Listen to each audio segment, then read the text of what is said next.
everybody. Let's worship the King. Gadiba kauna mai kirki,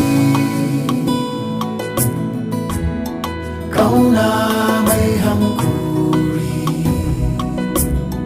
ka cika zuciyata da salama da murna, kana burge ni, ka sabunta rayuwana, alkawarin kaɗi, amin, ka sabunta rayuwana. Yesu ya so ni sosai.